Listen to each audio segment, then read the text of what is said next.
Planning वाला हो गया। मैंने आपको कहा था वो एनालिटिकल प्रोसीजर्स जो finalisation phase of the audit में परफॉर्म किए जाते हैं, ये कंफर्म करने के लिए कि are the FS consistent with, थोड़ा सा ना ट्विस्ट डाला था क्वेश्चन में, ठीक है। क्वेश्चन नहीं मैंने असल में क्वेश्चन सही तरह से नहीं पूछा था, इस वजह से वो नहीं बता सके, वरना उनको पता था। अच्छा नहीं, ये ठीक यही था, आप भी वो समझ नहीं ना आपको आया था क्वेश्चन, ये भी है ना। अच्छा, इसके बाद सर आपके पास आ जाता है जो एक्सटेंट ऑफ ऑडिट प्रोसीजर है। एक्सटेंट ऑफ ऑडिट प्रोसीजर में सर क्या है, सैंपल साइज से बेसिकली रिलेटेड। अच्छा, इसके बाद ना कुछ इंपॉर्टेंट रूल्स हैं, जिसमें बाकी रूल्स तो ठीक हैं, जो रूल नंबर 1 है ना वो बड़ा इंपॉर्टेंट है। इस हवाले से अभी तक ना इस तरह का क्वेश्चन आई कैप में टेस्ट हो नहीं रहा, और मुझे समझ नहीं आ रही कि वो किस चीज़ के इंतज़ार में है। ACCA वाले ये क्वेश्चन धड़ाधड़ टेस्ट कर रहे हैं। वो कर क्या रहे हैं, एक ही सिनेरियो देते, और मैं आपको चलें बता देता हूँ, मॉक में मैं ये टेस्ट कर रहा हूँ, और इस रिवीजन कोर्स में इस तरह का क्वेश्चन करेंगे भी हम। एक ही सिनेरियो देते, कहते हैं इसमें से कंट्रोल डेफिशिएंसीज निकालें, उसकी कंट्रोल्स बताएं, रिकमेंडेशन दें, और फिर उसी सिनेरियो में से कहते हैं कि अच्छा इसमें से वो कंट्रोल्स आइडेंटिफाई करें जिन पर आप रिलायंस प्लेस कर सकते हैं, और उनके ऊपर टेस्ट ऑफ कंट्रोल्स परफॉर्म करें। ये बात समझ में आ रही है? पहले क्या कह रहे हैं, कीड़े निकालें, गलतियां निकालें इस सिस्टम में कि कंट्रोल डेफिशिएंसी क्या, ऑथराइजेशन नहीं है, सेग्रीगेशन ऑफ ड्यूटी नहीं है। लेकिन उसी सिस्टम में वही सिनेरियो है, उसमें से आइडेंटिफाई करें कौन से कंट्रोल्स ठीक है, मतलब कौन से कंट्रोल्स का डिजाइन ठीक है, कौन से कंट्रोल्स का डिजाइन ठीक है, और उनके ऊपर टेस्ट ऑफ कंट्रोल्स परफॉर्म करके दें, जो कि सही होती हैं, और सही की तशरीह कर दूं, जो कि एप्रोप्रिएटली डिजाइंड होती हैं।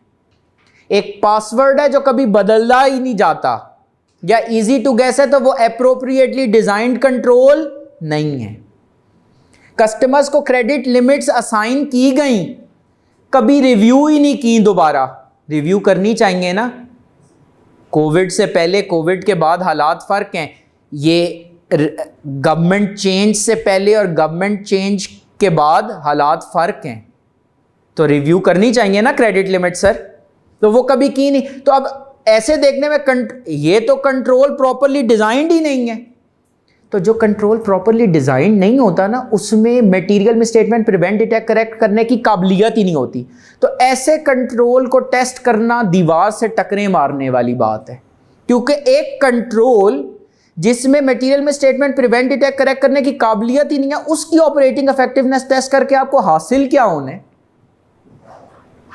तो आपने कौन से कंट्रोल्स टेस्ट करने होते हैं, जो प्रॉपरली डिजाइंड हो। तो मैं आपको एक क्वेश्चन के थ्रू समझाऊंगा, लेकिन मैंने कहा यहां पर एक हम बात कर लें। अच्छा, टेस्ट ऑफ कंट्रोल्स के लिए ना इनमें से 4 सोर्सेज जो हैं वो पॉपुलरली यूज होती हैं।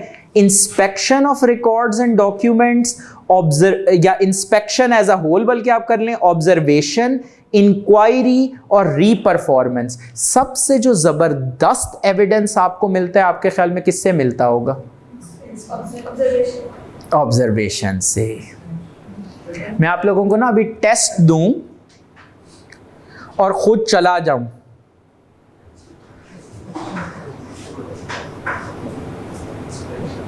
तो वही होगा, कॉमास भी मैच हो जाएंगे, हो जाएगा ना ऐसा। इंस्पेक्शन, ऑब्जर्वेशन, इंक्वायरी और रीपरफॉर्मेंस, ये 4 टूल्स हैं जिससे आप टेस्ट ऑफ कंट्रोल करते हैं। कॉन्फर्मेशन सब्सटैंटिव प्रोसीजर्स के लिए यूज होता है। एनालिटिकल प्रोसीजर तो है ही सब्सटैंटिव प्रोसीजर। रिकैलकुलेशन में तो आप कर ही प्लस माइनस चेक रहे हैं, मटेरियल मिसस्टेटमेंट डिटेक्ट कर रहे हैं। अच्छा सर बताएं, इसमें से सबसे ऑथेंटिक कौन सा होगा? रीपरफॉर्मेंस और इंस्पेक्शन, ये 2 ज्यादा ऑथेंटिक प्रोसीजर्स हैं। जो ऑब्जर्वेशन और इंक्वायरी है ना, देयर लेस ऑथेंटिक। ऑब्जर्वेशन क्यों लेस ऑथेंटिक है? दिखता है वो होता नहीं है, होता है। क्या बात है, क्या बात है, जबरदस्त। तो ये जो इनकी फिलॉसफी है ये बिल्कुल सही है, आपने इस पर इसको ज़हन में रखना है, लिख लें बेशक। दोबारा बोलेंगे सर? आवाज़ क्लियर है? ज़बरदस्त। अच्छा, मैं एक दफ़ा फिर से अब हम रेज्यूम करते हैं अपने सेशन को, और इसमें मैं एक दफ़ा फिर से रिपीट कर दूं कि वो तमाम स्टूडेंट्स जो कि हमें जिन्होंने ऑनलाइन ज्वाइन किया हुआ है, क्योंकि वो अभी करस्पॉन्ड नहीं कर सकते, तो उन्होंने अपनी क्वेरीज जो हैं वो फेसबुक पे जो लर्न विद बिलाल कुरैशी का पेज है उस पर अपनी क्वेरीज डालते जाएं। जो व्हाट्सएप ग्रुप का लिंक शेयर हुआ है या जो वीडियो बूस्टर सेशन की वीडियो है उसके नीचे अपनी क्वेरीज डालते जाएं, तो वो आज में, और अगर आज नहीं हो सकती तो लेटेस्ट बाय मंडे आपकी क्वेरीज जो है वो आंसर हो जाएंगी। तो इसमें ताकि आपके क्वेश्चंस जो हैं वो एड्रेस हो रही। सर हम रेज्यूम करते हैं जहाँ से राब्ता मुनक़ता हुआ था। हम बेसिकली थे आइज़ा 500 पे, 200 बेसिकली हम 200 से गए थे 315 पे, 315 से गए थे 330 पे, और 330 से मैं आपको छोड़ के आया था आइज़ा 500 पे। ऐसा ही है? 200 में ऑडिट रिस्क के कॉन्सेप्ट से शुरू हुए, वहां पर रोम आया, रोम के लिए आइज़ा 315 में चले गए, अंडरस्टैंड की एंटिटी और एनवायरनमेंट, यहां से पहुंच गए रिस्पांस पे, रिस्पांस से पहुंच गए ऑडिट एविडेंस पे। ये बात सही है? ये हमारा एक पूरा साइकिल जो है वो आई होप आपको क्लियर हो रहा है। अब उसमें हम आइज़ा 500 कवर कर रहे थे, हमने sufficiency and appropriateness of evidence के ऊपर बात की थी। अच्छा, एक बात जो आप में से किसी ने नहीं की, जो बात गोल हो गई, वो क्या थी? मैंने कहा था कि सफिशिएंट, कितना किलो एविडेंस सफिशिएंट होगा। आप लोगों को ये बात इतनी बुरी लगी कि आप लोगों ने इसको इग्नोर कर दिया, लेकिन इधर से मैंने एक बात निकाल ली थी। क्या बात? अगर पेपर में सफिशिएंसी एप्रोप्रिएटनेस ऑफ एविडेंस की बात आ जाए, लाजमन लिखने के प्रोफेशनल जजमेंट पे ये ऑडिटर की डिपेंड करता है। What is sufficient, what is appropriate depends on auditor's professional judgement. ठीक हो गई बात? तो ये आपने लाजमन बात करनी है, ये आपने लाजमन बात करनी है। अच्छा, इसमें जो सोर्सेज ऑफ एविडेंस हैं, और अच्छा ये जो सोर्सेज ऑफ एविडेंस है ना, it is equal to type of audit evidence और टाइप ऑफ ऑडिट प्रोसीजर। और अभी टाइप ऑफ ऑडिट प्रोसीजर तो थोड़ी देर पहले हमने पढ़े नहीं थे, IIO ICARR, तो वो ये वही है। इंस्पेक्शन ऑफ रिकॉर्ड्स, BRS देखना, इनवॉइसें देखना, बोर्ड मिनट्स देखना, वैल्यूअर्स रिपोर्ट देखना, ये सब क्या है सर? ये सब है इंस्पेक्शन ऑफ रिकॉर्ड डॉक्यूमेंट। दूसरी क्या चीज़ है? Inspection of tangible assets, fixed asset, property plant and equipment, inventory, ये सारे आपके इंस्पेक्शन ऑफ टेंजिबल एसेट्स है। ऑब्जर्वेशन, एक प्रोसेस हो रहा है, क्लाइंट बता रहे हम ऐसे ही नहीं गुड्स डिस्पैच कर देते। एक बंदा जो पूरा पैकेज प्रिपेयर करता है, दूसरा बंदा डबल चेक करता है कि ये उसी कस्टमर को जा रहा है, उसी एड्रेस पे जा रहा है, सही क्वांटिटी जा रही है। तो मैं एज एन ऑडिटर मैं तो कई सुनी सुनाई कई हुई बातों पे तो एतबार ही नहीं, प्रोफेशनल स्केप्टिसिज्म। मैं कहता हूँ ठीक है, मैं उसके वेयर हाउस में चला जाता हूँ और ऑब्जर्व कर लेता हूँ। और सर ऑब्जर्वेशन तो आप इन्वेंट्री काउंट की भी करते हैं ना? नहीं, ऑडिटर तो इन्वेंट्री काउंटिंग खुद करता है, ऐसे नहीं। आप लोगों का कॉन्सेप्ट माशाल्लाह क्लियर है। ऑडिटर इन्वेंट्री काउंटिंग करता नहीं है, वो ऑब्जर्व करते हैं मैनेजमेंट के स्टाफ को काउंटिंग करते हुए कि क्या जो उनको हदायत, जो इंस्ट्रक्शंस दी गई उन पर अमल दरामद हो रहा है या नहीं। नहीं समझ आ रहा? कंट्रोल्स अफेक्टिव हैं या नहीं। अगर इंस्ट्रक्शंस पे प्रॉपरली अमल दरामद नहीं होगा तो कंट्रोल्स अफेक्टिव नहीं है। उसके बाद आपके पास आ जाता है इंक्वायरी। अच्छा, इंक्वायरी इंटरनली भी हो सकती है, एक्सटर्नली भी हो सकती है, होगी ज़बानी कलाम। कॉन्फर्मेशन, आसमान पे इस प्रोसीजर को रखा जाता है, लिखवा लें कहीं पे, कोई कागज नहीं, लिखवा लें कहीं पे, ना आया कॉन्फर्मेशन का अगर क्वेश्चन तो मेरा नाम बदल देना, लाइन वापस लेके जाएं रजिस्टर। इस तरह नहीं करते, मैं वैसे कह रहा था। दे लिख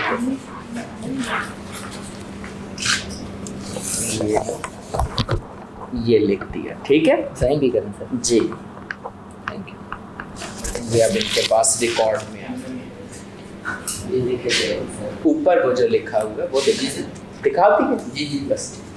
तो सर कॉन्फर्मेशन का सवाल ना आए, इसका सवाल ही पैदा नहीं होता। क्यों? आई कैप एक अटेम्प्ट तो बर्दाश्त कर सकता है ना टेस्ट करना कॉन्फर्मेशन, एक से ज्यादा नहीं। ये मेरे मतलब एक तजर्बे के वही वाली बात है, उसके ऊपर आप रिलाय करें।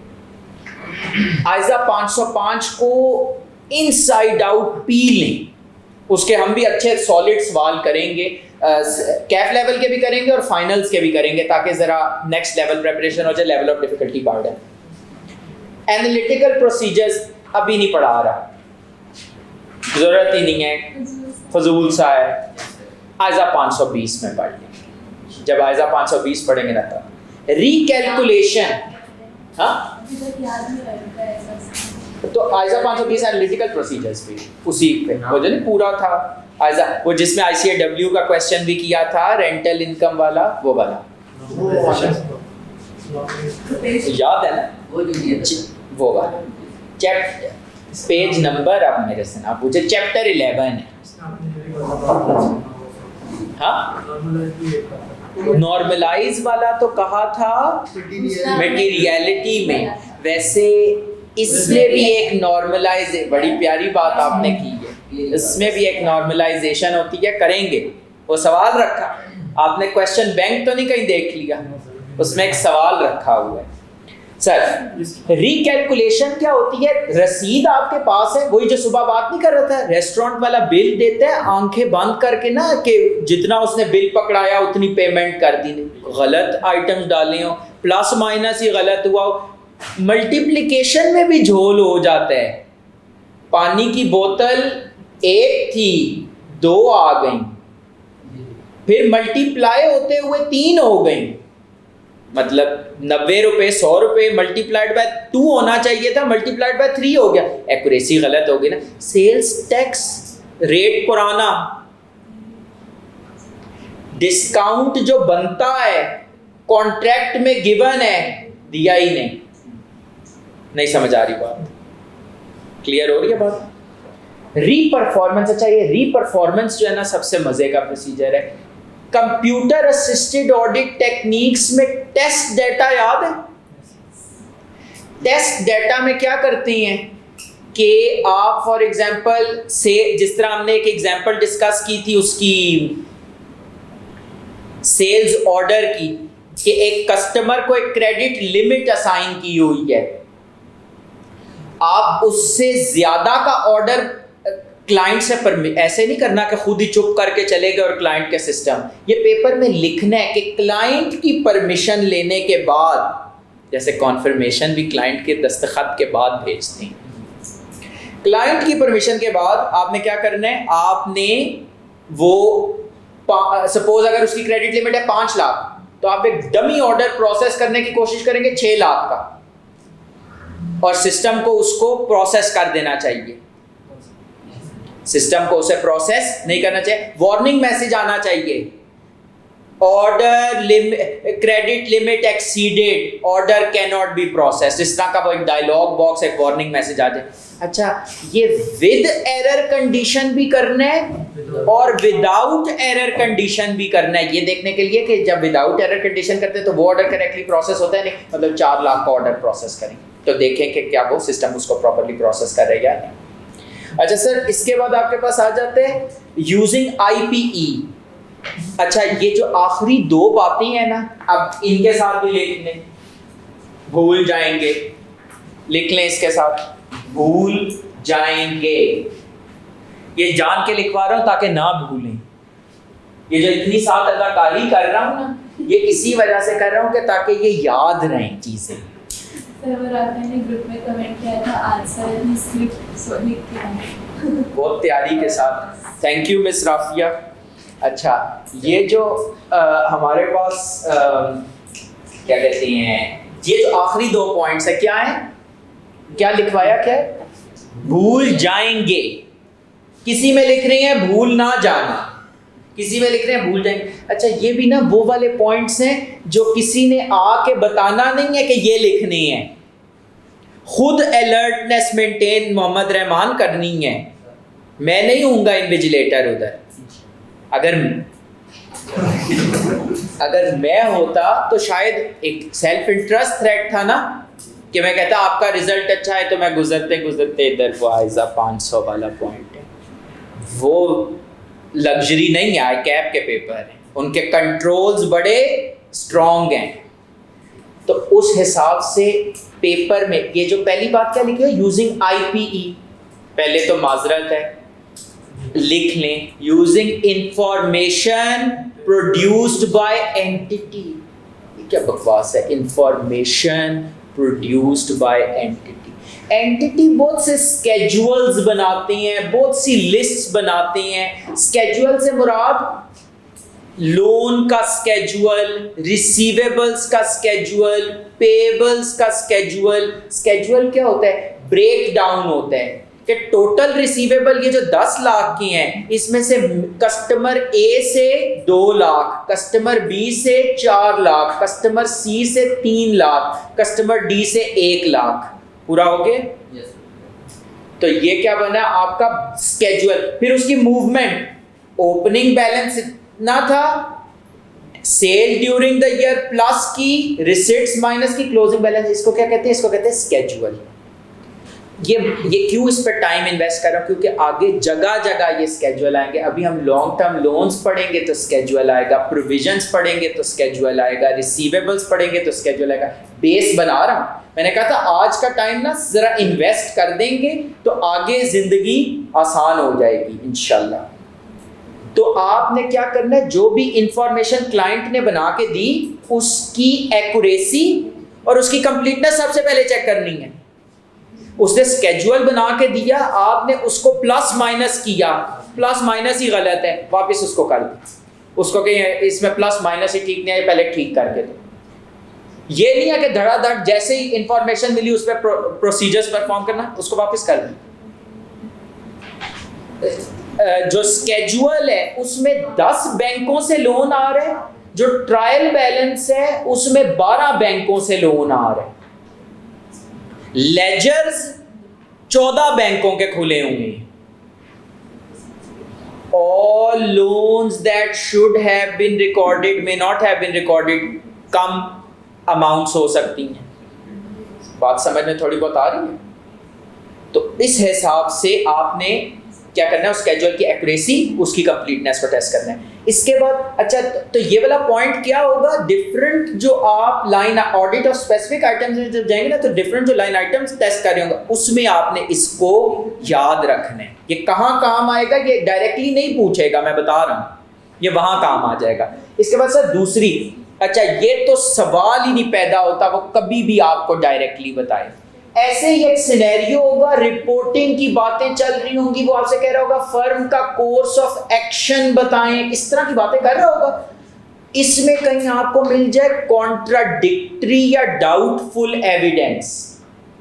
डाउटफुल एविडेंस, एक कॉन्ट्रैक्ट पर पकड़ाया, दस्तखत ही नहीं है कस्टमर के, वो आपको दे रहे, ये देखें ये हमारा कॉन्ट्रैक्ट हुआ है।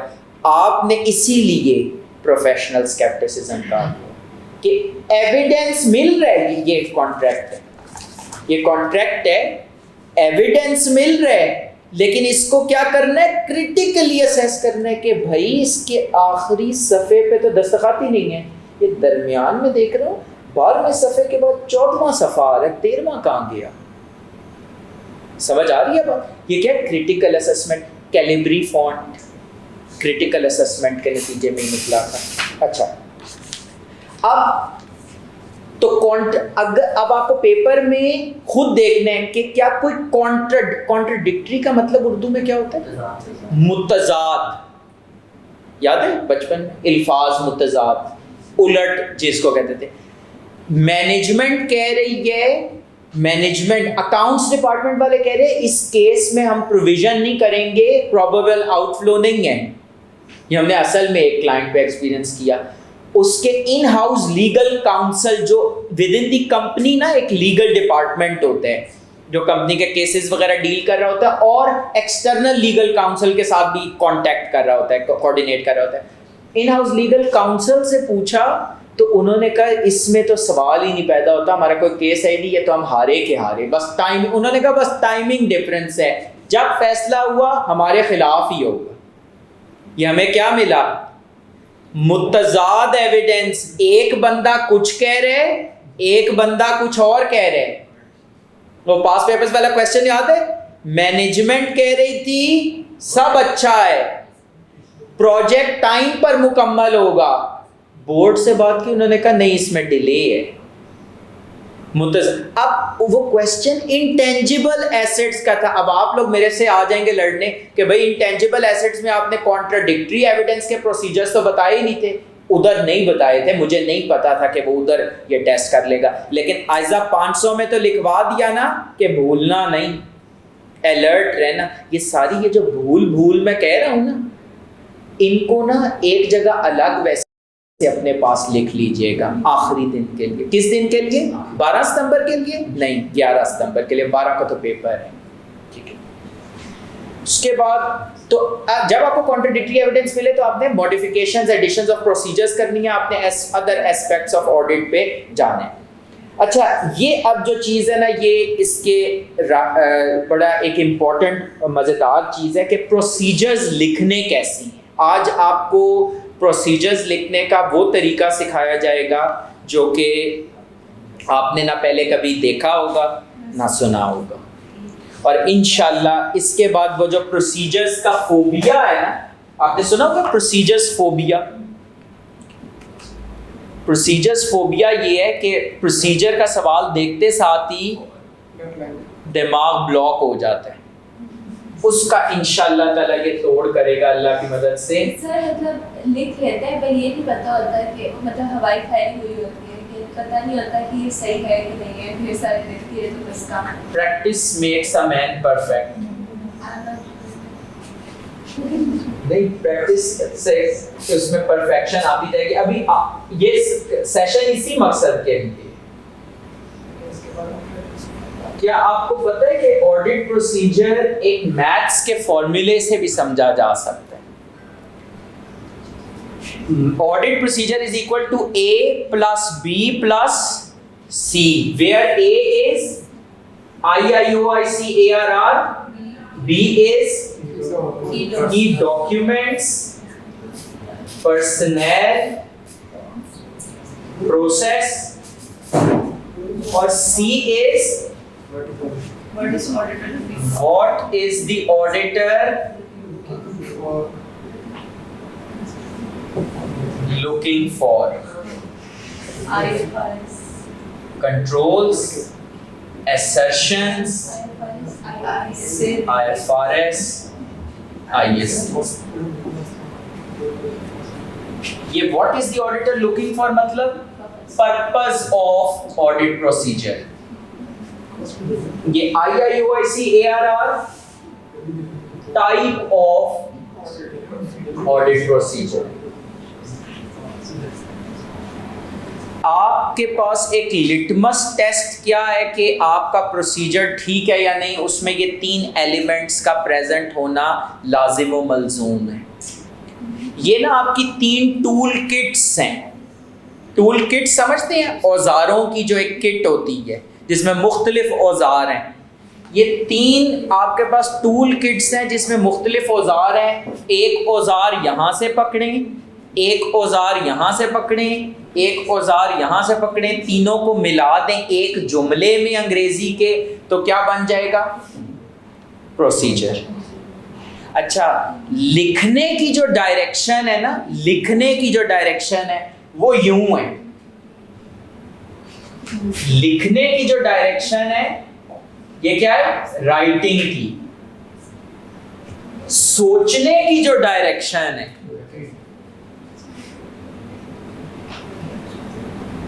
थिंकिंग की जो डायरेक्शन है ना, वो उलट है। पहले पर्पस सोचें और फिर सिलेक्ट करें यहां से कुछ, यहां से कुछ, और आपका प्रोसीजर रेडी हो जाएगा। अच्छा, अब आपके पास डिफरेंट टूल्स हैं इधर, उनको किस तरीके से इस्तेमाल करना है। कंट्रोल्स, मैं एग्जांपल लेता हूं लिटिगेशंस एंड क्लेम्स की, आज हमने कवर भी करना है ना। अभी फॉर्मली रटे रटाए स्कीम पे नहीं जा रहा, वो भी बताऊंगा, लेकिन अभी अगर वैसे पेपर में भूल भी सकते हैं तो कोई तरीका आसान देखें। हर एरिया में ना फाइनेंशियल स्टेटमेंट बनाना किसकी जिम्मेदारी है? मैनेजमेंट। तो मैनेजमेंट के क्या कंट्रोल्स हैं, और मैनेजमेंट के कंट्रोल्स को हम क्या कहते हैं? मैनेजमेंट के प्रोसीजर्स, मैनेजमेंट की पॉलिसीज, वो क्या हैं with respect to identification and recording of provisions.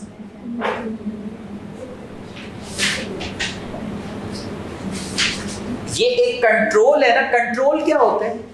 वो पॉलिसी प्रोसीजर जो मैनेजमेंट टीसीडब्ल्यूजी एम्प्लॉइज बनाते हैं रिलायबल फाइनेंशियल रिपोर्टिंग के लिए, ऐसा ही है ना।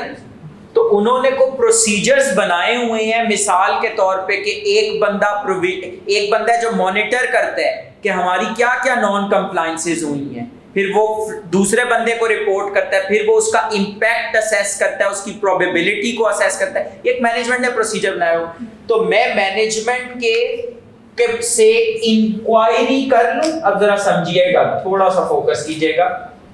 मैं इंक्वायरी कर लूं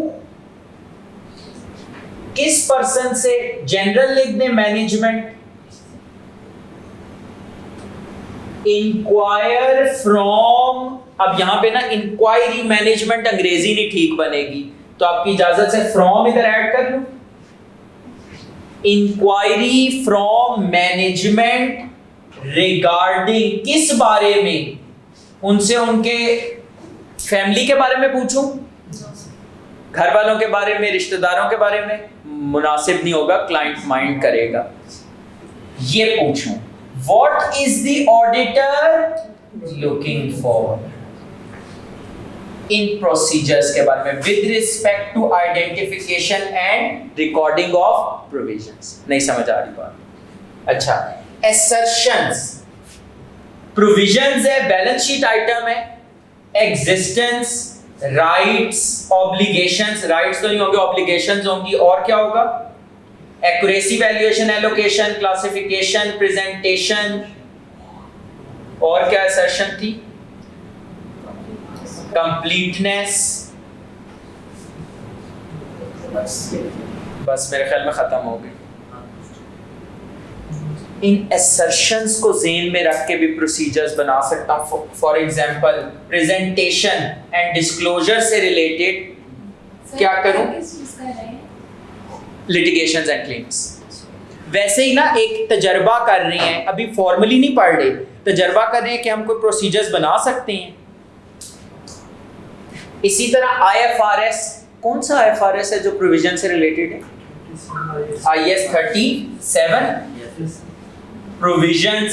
और प्रोविजन के लिए वो कहता क्या है कि कोई प्रेजेंट ऑब्लिगेशन हो, रिलायबल एस्टीमेट हो, present obligation as a result of a past event, और एक बड़ा इंपॉर्टेंट पॉइंट मिस हो रहा है, आउटफ्लो प्रोबेबल हो। प्रोबेबल का आसान अल्फाज में मतलब क्या होता है? More than 50%। इक्वल टू 50% भी प्रोबेबल होता है? नहीं, मोर देन 50%। कोई आयजा है जिसमें आपने प्रोविजंस के ऊपर प्रोसीजर्स पढ़े? एक आयजा है, कौन सा? आइजा 501। सर सोचने का ना नजरिया बता रहा हूं, ये सारी ना टूल किट्स हैं जो आपको, और स्टार्टिंग पॉइंट देख रहे, थिंकिंग कहां से शुरू हो रही है? थिंकिंग सी से शुरू हो रही है। अब मैंने कहा फॉर एग्जांपल 501, उधर जो प्रोसीजर्स लिखे हुए हैं वो प्रोसीजर्स लिख सकता हूं। 501 ने वैसे ना खास तौर पर कंप्लीटनेस टेस्टिंग के प्रोसीजर्स बताए हैं, और क्या बताया है? कॉन्फर्मेशन और डायरेक्ट कम्युनिकेशन जो है एक्सटर्नल लीगल काउंसिल के साथ, ये कंप्लीटनेस के प्रोसीजर्स यहां से हो जाएंगे।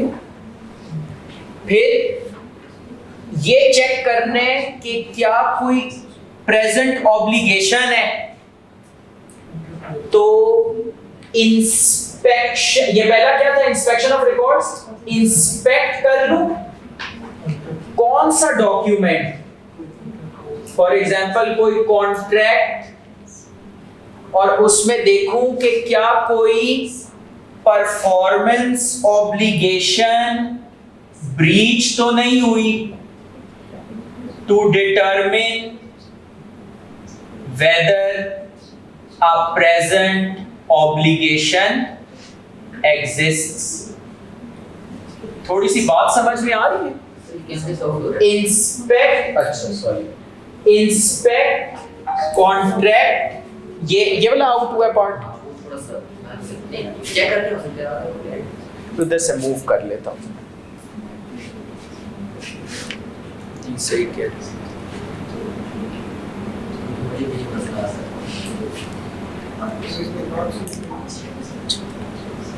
ये अब आपके पास आ गए इंस्पेक्ट कॉन्ट्रैक्ट, जिसके साथ भी मसला बताया गया, contract with customer, contract with supplier, जिसके साथ भी है।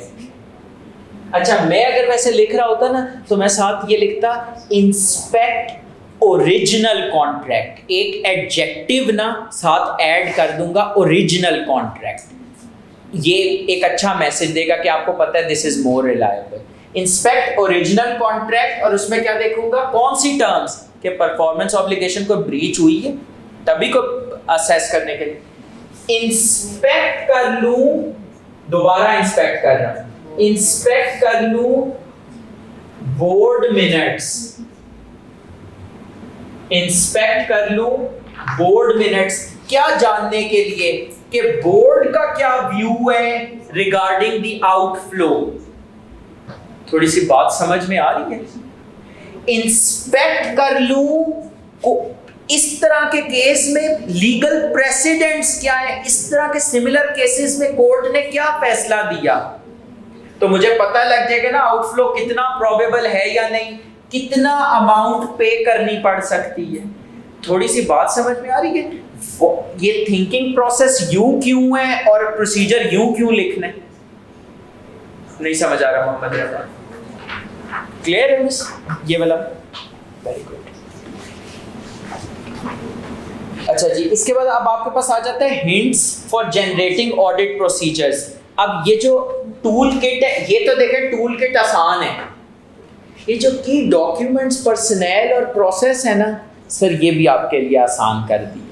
ये ना एक लिस्ट दे दी है, इसको सुबह दोपहर शाम पढ़ते रहें, देखते रहें। अपनी क्लास में तो मैंने शुरू में ही ये सारे डॉक्यूमेंट्स रियल वर्ल्ड के दिखा भी दिए थे, अब उतना टाइम नहीं है वरना मैं दिखा देता, लेकिन अभी के लिए अब आपने क्या करना है, इसको ना कमरे की दीवार पे चस्पा कर दें, और 3 टाइम का नुस्खा है, सुबह दोपहर शाम, इसको बस एक दफा पढ़ ली की डॉक्यूमेंट्स को, ये याद होना मेरी गारंटी। मिस हो गया याद काफी सारे? ये काफी सारे हो गए सर याद, ये याद हो जाएंगे। और ये याद क्योंकि देखें अब आमतौर पे ना इधर फिर फंस जाते हैं कि डॉक्यूमेंट का वो नाम नहीं आ रहा, सब कुछ समझ में आ गया, डॉक्यूमेंट का नाम नहीं आ रहा, तो वो नाम नहीं आ रहा ना इधर ना मैं ये तो नहीं क्लेम कर सकता कि ये एक एग्जॉस्टिव लिस्ट है, मतलब इसमें दुनिया के सारे, लेकिन आपके पेपर के पॉइंट ऑफ व्यू से इसमें सब कुछ है। जैसे ये वाले तो याद है, और जैसे कल में इन्वेंटरी पेपर पढ़ी थी, उसके अंदर वो उधर कुछ रिपोर्ट एंड स्टफ। हाँ, अब देखें जिस हद तक इंक्लूड हम कर सकते थे उस हद तक। वो इन्वेंट्री वाले कुछ बड़े स्पेसिफिक हैं, वो मुश्किल है, वो ज़रा डिफिकल्ट है। उसका भी इंशाल्लाह चीट शीट ये आपने, बल्कि वो आपको मैंने सेंड किया है ना, वो जो आप लोग ज़रा आए, हाँ ये दिल बैठ रहे, आए ज़रा आखिरी सफ़े पे आ जाए। सर आपने इसके जो आपने उसके ऊपर भी लिखा हुआ था ना कि फॉर दिस वी दिस, वो जो है अभी एक गिफ्ट है, अभी एक गिफ्ट डे एंड पे बताऊंगा जो गिफ्ट मिलेगा, वो डे एंड के लिए रोज आपको 4 दिन आएंगे ना, 4 दिन इधर से गिफ्ट भी लेके जाएंगे। हर बंदे को नहीं, देखिए तफरीक नहीं होनी चाहिए गिफ्ट में, सबको सेम ही गिफ्ट मिलेगा। कहेंगे तो हर एक के मोबाइल पे अलग अलग सेंड कर दूंगा। सर ये हमारा आज की प्रोग्राम से कंप्लीट हो जाएगा, क्योंकि आज में हमारा क्वेश्चंस का एजेंडा ज़रा कम है, ठीक है। मैंने शुरू में बताया था ना, आज के इसमें हम लोग जब क्लास स्टार्ट हुई थी ना, थोड़ा सा टाइम इस पे लगाएंगे कि बेस ठीक हो जाए, क्योंकि यही आगे से ना फिर मैंने इन्हीं को रेफ़र करते रहना है कि भाई वहाँ पर हमने पढ़ा था। अब ये मैं जो कह रहा हूँ ना, जो लिखवा रहा हूँ भूल ना जाना, भूल ना जाना, फिर मैं आपको यही कह के याद दिलाऊंगा, भूल गए ना तो फिर आपने याद करना होगा। अब इतनी सारी चीज़ों पे लिखवा दिया तो ये भी नहीं याद आना। खैर, पेज नंबर 17 पे ज़रा आए। पेज 17 पे sir audit of specific items आ रहे हैं नज़र? इस पे मेरा दिल कर रहा है ऑनलाइन वालों के लिए भी तालियां बजाने के लिए अनम्यूट कर दूं, पर मेरे ख्याल में रिस्क रिवॉर्ड से ज़्यादा है, तो इसलिए यहीं पे आप लोग इतनी ऊंची तालियां बजा लें कि ऑनलाइन वालों की कमी महसूस, ये बचती रहनी चाहिए, कहने की इस तरह ज़रूरत नहीं पड़नी। सर इससे आसान ना, मैं तो खुद हैरान हो गया ये बना के कि ये मैंने क्या बना दिया। सर आपने फिर एकदम भेजा कि खुशी से मैंने जो है वो एकदम सेंड किया 1-2 लोगों को, मैंने कहा ये मेरे से बन गए है। सर मैं सो गई थी उसमें, मैंने उठ के देखा ये क्या, आपका भी त्राण निकला है ना कि ये क्या बन गए है। मैं तो बस अल्लाह ताला नज़र से बचाए, ये अल्लाह ताला का जितना शुक्र अदा किया जाए कम है इस पे। हाँ, इसीलिए रंग देखे मैंने काला काला रंग बहुत ज़्यादा इस्तेमाल की है। सदका मैंने सदके का आपको 40 रुपये ना, ओहो, वो जो जिन्होंने 40 रुपये देने हैं ना उनको कहिएगा कि वो सदका कर दें, जिन्होंने भी देनी है। तो सारा एजेंडा जो है वो मूव कर दिया। मैं कह रहा ये क्या बन गया है, मतलब अब इसके बाद तो नहीं समझ में आ रहा। देखिए सिर्फ आपने ये की वर्ड्स अगर याद, अच्छा और वैसे जरा आए देखते हैं इसे, अभी देख लेते हैं। लिटिगेशंस एंड क्लेम्स पढ़ रही हैं, completeness, inquire, management, in house legal counsel, board minutes देख लें, कॉरेस्पॉन्डेंस देख लें एक्सटर्नल लीगल काउंसिल से जो खतो किताबत कंपनी और एक्सटर्नल लीगल काउंसिल जो बाहर के लॉयर्स हैं। लीगल एक्सपेंस का जो टी अकाउंट है वो देख लें, उससे रिलेटेड जो सपोर्टिंग्स हैं वो देख लें। इनवॉइस में लिखा होगा कि इस केस के भी पैसे दिए, तो केस के पैसे दिए तो केस की कॉन्टिंजेंसी कहाँ डिस्क्लोज की है, या अगर प्रोविजन बनती है तो प्रोविजन क्यों नहीं रिकग्नाइज की, कंप्लीटनेस का पता लग जाएगा। तो सर अगर आपसे इस तरह list of provisions for omissions based on cake, cake क्या है? Cumulative audit knowledge and experience. ये हैप्पी बर्थडे वाला केक नहीं है, ये है cumulative audit knowledge and experience. List of provisions for omissions, मतलब आपने एक प्रोविजंस की list, schedule of provisions, information produced by entity, आपने वो लिस्ट देखी खाली। आप एक टेलीकम्युनिकेशन कंपनी जोंग का ऑडिट कर रही हैं, एक इशू है जो पूरी इंडस्ट्री में कॉमन है, आपको उससे रिलेटेड प्रोविजन सारी टेलीकम्युनिकेशन कंपनीज कर रहे हैं, आप कह रहे हैं ये जोंग क्यों नहीं प्रोविजन कर रहा? बेस्ड ऑन योर केक, पिछले साल तो इनका ख्याल था इस साल प्रोविजन नहीं की हुई, रिवर्स की हुई है फॉर एग्जांपल, तो आप क्या करेंगे, अपने केक की बेसिस पे, आपने जो ऑडिट नॉलेज एक्सपीरियंस है आपका उसकी बेसिस पे। अच्छा, ये जो छठा पॉइंट है ना, ये बड़ा खूबसूरत पॉइंट है, correspondence regulatory fines and penalties. जब आपके पास सर एक नॉन कंप्लायंस होती है ना, स्पेशली किसी कानून की, तो एक तो कस्टमर, फॉर एग्जांपल आपने कस्टमर की हक तलफी की, वो तो आ गया, लेकिन रेगुलेटर भी एक्शन में आ जाते हैं। For example mobile communication services वाले जो हैं वो अच्छी क्वालिटी ऑफ सर्विस नहीं दे रहे, कस्टमर ने केस कर दिया कंपनी पे, पीटीए ने फाइन लगा दिया ऑपरेटर पे, वो भी तो प्रोविजन रिकॉर्ड होनी चाहिए उस फाइन पेनल्टी की। बात समझ में आ गया ना? तो अगर वो नहीं रिकॉर्ड हुई तो all provisions that should have been recorded have not been recorded. नहीं समझ आ रही? तो सर ये 6 तो अब ये जो 1 to 6 पहले 6 पॉइंट्स है ना, अगर वो आपसे खास तौर पे कहते हैं नहीं नहीं नहीं नहीं नहीं, मुझे प्रोविजंस पे नहीं प्रोसीजर्स चाहिए, मुझे प्रोविजंस की कंप्लीटनेस पे प्रोसीजर्स बताओ, तो फिर हर एरा गैरा प्रोसीजर नहीं चलेगा, फिर आपने ये 6 लिखना।